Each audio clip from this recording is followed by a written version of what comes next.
that Seth Littrell and the Mean Green get to show us exactly what they're working with for this 2017 season.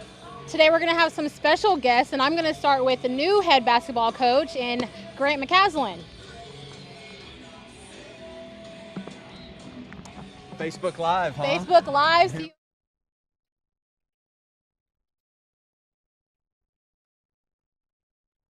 Metroplex. So what is that like for you?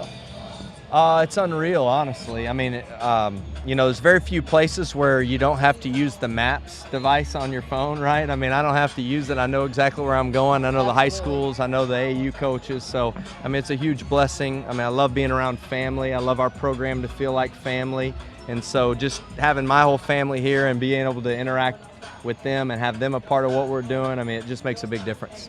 So speaking of family, how are they? I know you have 4 little ones, so right. How are they adjusting to Texas? Well, we haven't got back into town and moved yet. We'll do that in June. So they're finishing school in Arkansas, but they've had basketball tournaments and gymnastics meets and all that here in town. They've visited enough the last couple weekends where they almost feel like they've moved back. Got to hang out with cousins and such. So they're doing well though. We'll finish up school and then get everybody down here in June. Well, how excited are they to make this move back to Texas? Oh, they're thrilled. I mean, it'll be fun to bring them to football games. I mean, we love being involved in all things going on, and so I know my family wishes they were on the turf right now watching this, but no, they're thrilled. I mean, anytime her parents, my parents, brothers and sisters, everybody lives within an hour of this location, so that's a big deal for us. That's definitely a blessing to have family so close.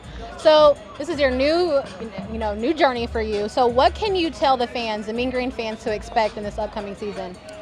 Well, I think anytime you're taking over a program, you want to be cautiously optimistic, and I mean, to say a number of wins or to say, hey, this is going to be, we're going to win and go to the NCAA tournament in the first year.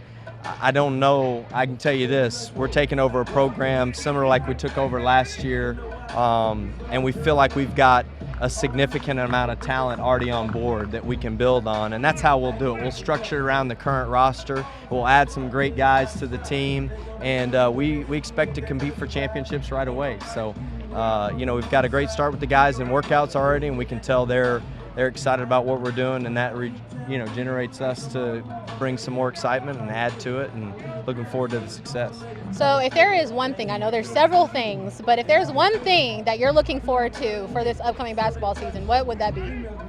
I think we were fortunate enough to be a part of a program that averaged 1,800 fans and grew to over 4,000 fans on average in attendance. So that's always the fun process, right? You see those people that are on the board in the beginning, but then you start to see the energy grow, and I'm anxious just to see how quickly we can build momentum and have people fill in the super pit. I mean, that's what this is all about, getting students involved. I mean, this is their university. They want to have bragging rights against the teams that Absolutely. are participating against, and so getting the students involved, getting the community involved, getting people back in the super pit.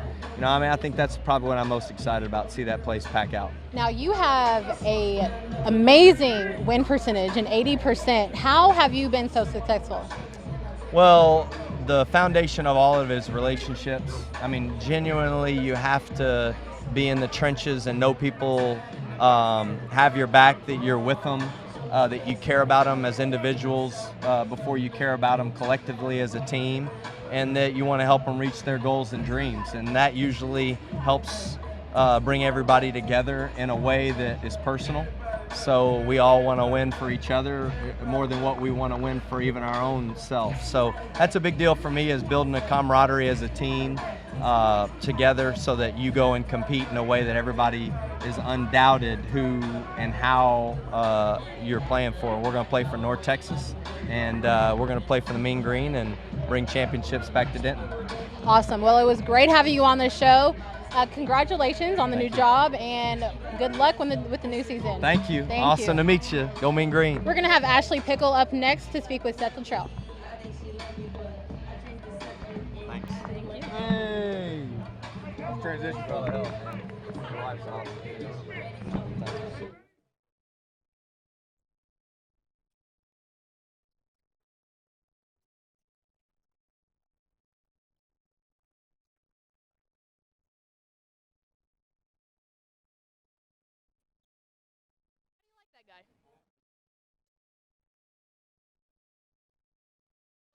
Coach, what I really want to start off with is it's been exactly a year since people really kind of started associating you as the head coach of this Mean Green football team. It started with the spring game last year. I know that you probably had some nerves going into that. Are any of those nerves continuing over, or are you just ready to get out there and play? No, not the nerves. This time of the year, no one loses, and so we're just working on getting better. You know, I thought our guys have really responded well this spring. We've worked on a number of different things, but I definitely feel like their fundamentals have gotten better, more comfortable in year 2 with the systems, and they worked extremely hard. You know, just closing down 15 practices. This is their last real opportunity to kind of put the pads down and show what they have to offer to this football team. So it's been a great spring, and we're looking forward to a great day today. And then as for today, what kind of a format can fans expect who are coming to the game? Well, we're splitting it up offense versus defense. We don't have enough depth to really split it into 2 teams. But the defense will have opportunities to get points based upon 3 and outs, big plays, sacks, stops. And then obviously the offense will be able to score with drives, field goals, touchdowns, and then there's a couple different other things in there they can get points on. So it'll be a fun, competitive day, offense versus defense. And the biggest thing is again just getting a lot of reps for these guys, especially these young guys who don't have a ton of game reps, and just getting them as comfortable as possible leading into the summer. And then you called your recruiting class last year the Take Flight class of 17. It looks like you got some pretty good recruits out of that. What are you really expecting from those guys in this upcoming season, and what are you hoping to get from them? Well, obviously, the biggest thing is getting them in here this summer and getting them working, getting them part of our program, part of our culture.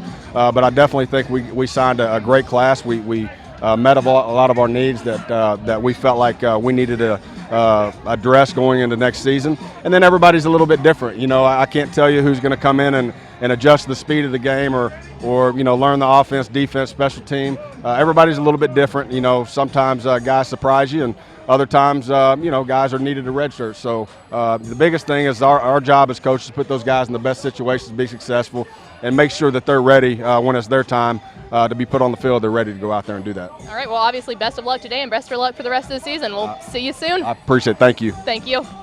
All right, up next we will have Kara Bullock. She's taking a picture right now, but fans, if you haven't made your way out to Apogee Stadium yet today, you need to do so. The team obviously would love the support of any and all fans that we can get out here. Game starts at 2. There's been some tailgating going on all day. Our concession stand has the great food. We've got some merchandise upstairs, so obviously plenty of stuff for you to come check out. And actually, it looks like I'm going to be staying on and talking to Mr. Lance Dunbar himself. Good. How are you doing? Great. All right. So you were just officially inducted into the North Texas Hall of Fame earlier this afternoon. Yes. How does it feel to officially be inducted into such a great thing? I mean, it's great, man. It's a great accomplishment. It's a dream come true. You know, all my life, I wanted to be great. Came to North Texas and done that. And, now I'm being rewarded for it, recognized for everything I've done here. It's a blessing, Couldn't do this without God and the favor he had in my life. And then obviously the green and white scrimmage is a long-lived tradition here at UNT, just like about any other college football program. Do you remember on the mornings before you would come out and play in this green and white scrimmage, what were you hoping to accomplish during those days? Oh, I was just excited, to get out there and compete against my teammates. They've been practicing against each other, but, now you got a crowd out here. Get to have a little fun, get to hit each other a little bit, full contact. So it's pretty fun, a great experience. And then you were just right down the road, right down 35 at the Dallas Cowboys. You know how much didn't people love the Cowboys. How was it getting to play for that organization? Great. I mean, that's, one of the greatest organizations in the world, and, Dallas is home to me. It's my second home. I'm from New Orleans, but I moved out here to Dallas, been here for a while now, so it's second home to me. And the fact that I've, went to high school, played college ball, and then, play for Dallas for 5 years. Not too many people can say they've done that. And then now, obviously, you're moving over to the West Coast. You're going over to the Los Angeles Rams. What are you excited about to kind of get to start playing there? Oh, it's a new experience, new chapter in my life. Like I said, I've been with Dallas, for 5 years. I haven't really been to the West Coast. It's gonna be a new experience. a great adventure, and I'm excited to just get started. And then one thing, I was up watching your speech you gave at the Hall of Fame induction earlier, and you said something that really, it settled well with me. You said for kind of an undersized running back, the one thing that you always have is the fight and the drive.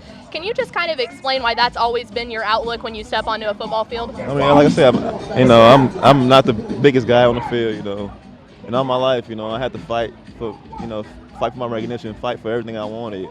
Like I said, I've been to North Texas. I didn't get drafted. I was undrafted. Been looked over coming out of high school, So, it was all about me proving myself each and every day. And I always had that chip on my shoulder.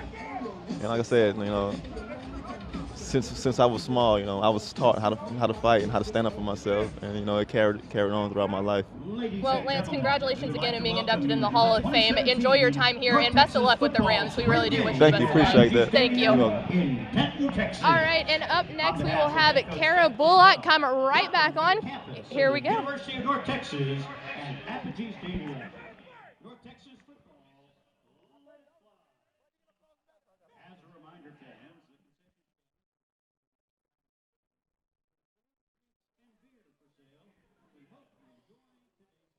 You know what? He's having fun. We're gonna get him on in just a second. Thanks for making some time for us today. I see you talking to some old folks that you know from around here. Yeah. A lot of old people. A lot of old people. All right, Craig. We're here with Craig Robertson. He is a new Hall of Fame inductee today. So you get that phone call that you're going to be inducted into the Hall of Fame. What's going through your mind? Really just being thankful, to be honest. Just all the hard work that went in, even beforehand, with my family to even get me to this point. So just a moment to share with them. So I was just ready for the next call to give my parents, like, hey, I'm going into the Hall of Fame in North Texas, and just share that moment with them. So I see that your dad's here as well. What was he feeling like when you told him that you were going to be inducted into the Hall of Fame? He was happy, just because, I'm his son, and, he wants, I missed it. You're good. And he wants the best for me, and he know we had a good run while we were here, and he's just excited to hear that. All right, so let's talk about family for a couple minutes. You just had a newborn. Yeah. So now you have 2 kids. Yep. Is it true what they say, terrible twos? No, my daughter's good. Yeah? Yeah, my daughter's good. My son, he's 2 months old, so he's still trying to get him on that sleep schedule. But as time goes, the more he sleeps and the better it is. So me and wifey, we aren't too tired, all the time, so we're able to still be ourselves. But it's easy when you got a 2-year-old who's as good as ours, and she wants to change diapers and stuff, even though we won't let her, but she wants to. So she's adjusting pretty well to having a little brother? As well as I think she can probably adjust. Really? Yeah. Because usually some kids are like, oh, I want to be the only child, but no, she's doing great. She wants to help out. She ain't trying to knock nobody off the bed or nothing. She's good. That's awesome to hear. Okay, so you just had, let's backtrack a little bit to a couple of seasons ago whenever you were playing here at North Texas. You faked a punt against Louisiana Monroe. No? Florida International. Okay, so you faked that punt, and nobody knew about it. You just said, give me the ball, and let's do this. What was going through your mind when you did that? One coach knew about it. Okay. Because he was our special teams coordinator, and I told him, I said, Coach, look, we're not getting no offense. I'm going to fake a punt. And he's like, look, it's on you. And I was like, all right, cool. No other coaches knew about it. I just told the guys on the team, like, hey, we're running black, and we're running. There's no checking. I'm going to run the ball. And that was it. Everybody on the sideline was looking like, what's going on? Yay. And I kind of laugh at that game because I had more rushing yards than Mr. Hall of Fame Lance Dunbar that game. So that's my one claim to fame. Your one claim to fame. Well, it was the most exciting play of that game, I'm sure. Yes. So you've had a couple seasons with Cleveland Browns, and now you're with the New Orleans Saints. Now, what is it like playing with a quarterback like Drew Brees? Unbelievable. Just the stuff you see week in and week out that he does, the type of throws that he makes, the accuracy.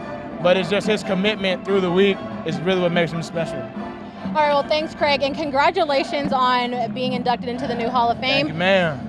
Guys, you can watch the Green and White Scrimmage on meangreensports.com, and you can also listen on KNTU. Thanks for joining us.